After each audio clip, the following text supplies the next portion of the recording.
कृष्णा, जय श्री राधे। सभी के चरणों में कोटि कोटि वंदन, कोटि कोटि प्रणाम। आज काफ़ी समय के बाद मैं आप लोगों के सामने आया हूँ। मैं उम्मीद करता हूँ कि इस कोरोना महामारी से आप सब सुरक्षित होंगे, आपका परिवार सुरक्षित होगा और आशा करता हूँ कि ठाकुर जी आगे भी आप सबको सुरक्षित रखें। आज जो है हम जगन्नाथ जी का महाप्रसाद या ठाकुर जी का प्रसाद जो है, इसकी महिमा के बारे में कुछ थोड़े से शब्द में कहना चाह रहा हूँ। अव्वल आप सबको पता है कि प्रभु के प्रसाद की महिमा अनंत है, बट फिर भी इसके पीछे क्या कथा है, ये आज मैं एक छोटी सी कथा आप सबके सामने बताने जा रहा हूँ। हुआ यूँ था कि सतयुग में जिस समय सृष्टि का प्रारंभ हुआ था, ठाकुर जी का प्रसाद सबको सुलभ नहीं था, वो केवल लक्ष्मी जी और गरुड़ जी को ही प्राप्त था। तो एक समय की बात है, देवर्षि नारद समस्त लोकों में भ्रमण करते हुए वैकुंठ धाम प्रभु के पास पहुँचे। जिस समय वो पहुँचे उस समय ठाकुर जी को भोग लग रहा था। लक्ष्मी जी बड़ी प्रेम से, गरुड़ जी बड़े प्रेम से ठाकुर जी को भोग पवा रहे थे, भोग जमा रहे थे।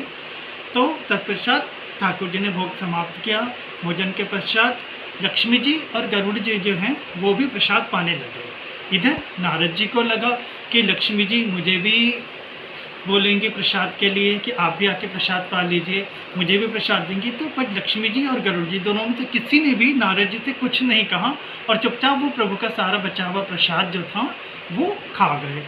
अब नारद जी को बहुत पीड़ा हुई, बहुत बुरा लगा।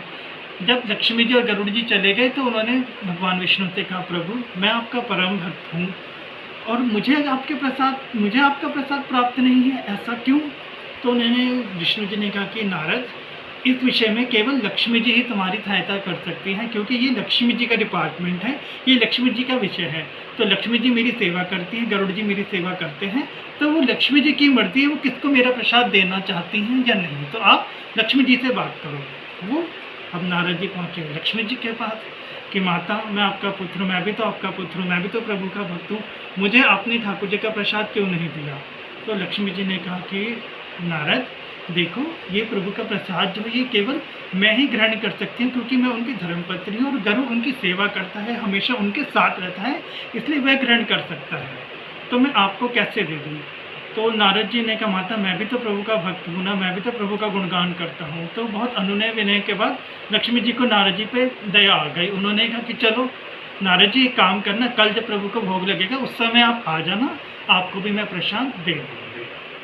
अगले दिन नारद जी ठीक समय पर प्रभु के भोग के समय वहाँ पहुँच गए और जैसे ही वो पहुँचे प्रभु को भोग लगा, लक्ष्मी जी ने थोड़ा सा प्रसाद नारद जी को भी दे दिया, नारद जी के हथेली पे भी रख दिया।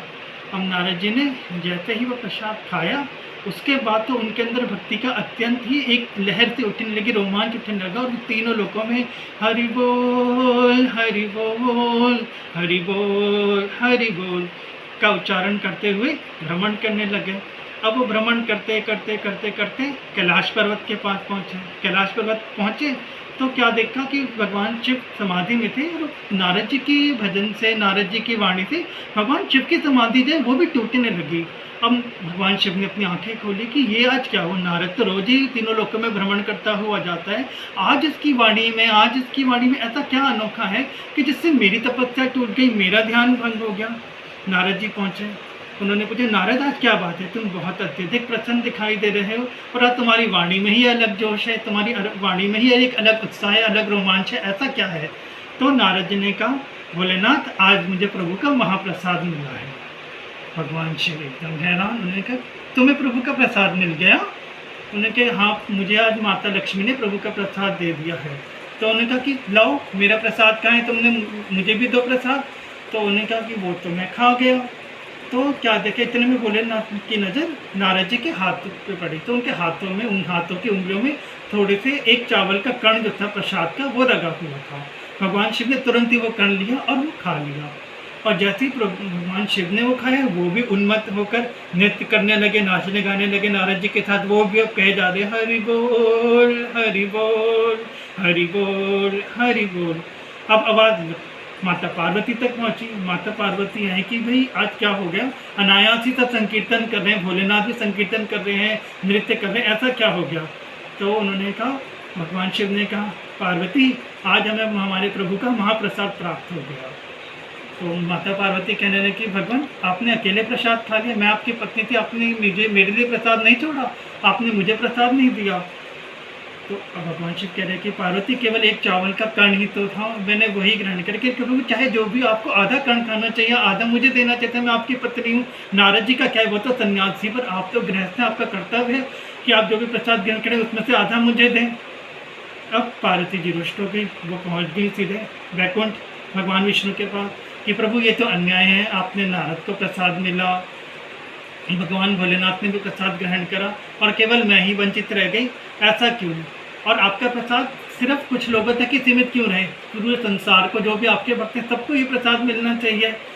तो उस समय भगवान विष्णु ने कहा कि माता पार्वती, मैं आपको वचन देता हूँ कि कलयुग में जब मैं जगन्नाथपुरी में अवतरित होऊंगा, जगन्नाथपुरी में जब प्रकट होऊंगा, उस समय मेरा जो ये महाप्रसाद है ये सबको प्राप्त होगा, जन जन तक ये प्रसाद जाएगा, बिना किसी भेदभाव के, बिना किसी ऊंच नीच के ये प्रसाद सबको प्राप्त होगा। और मेरे प्रसाद का सबसे पहला भोग जो है वो आपको ही ग्रहण करना होगा और आप ही ग्रहण करेंगे। तो इसलिए आज भी जगन्नाथपुरी में भगवान जगन्नाथ को भोग लगने के पश्चात माता पार्वती को जो है प्रसाद का भोग लगाया जाता है। माता वहाँ पे विमला देवी के नाम से विराजमान है और तत्पश्चात सब भक्तों को जगन्नाथ जी का प्रसाद प्राप्त होता है। मैं उम्मीद करता हूँ कि आपको ये जानकारी अच्छी लगी होगी। अच्छी लगी तो प्लीज़ मेरे चैनल को लाइक कीजिएगा, श्री निकुंज को शेयर कीजिएगा, लाइक कीजिएगा और सब्सक्राइब कीजिएगा। और चलते चलते आप सबको पुनः कल अंतर्राष्ट्रीय योग दिवस और ठाकुर की प्रिय निर्जला एकादशी की हार्दिक शुभकामनाएं।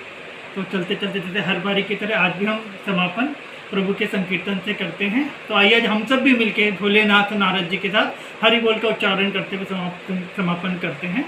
हरि बोल हरि बोल हरि बोल हरि बोल, गोविंद हरि बोल हरि बोल हरि बोल हरि बोल, निताई हरि बोल हरि बोल हरि बोल हरि बोल, हरि हरि हरि बोल हरि हरि हरि बोल हरि हरि हरि बोल।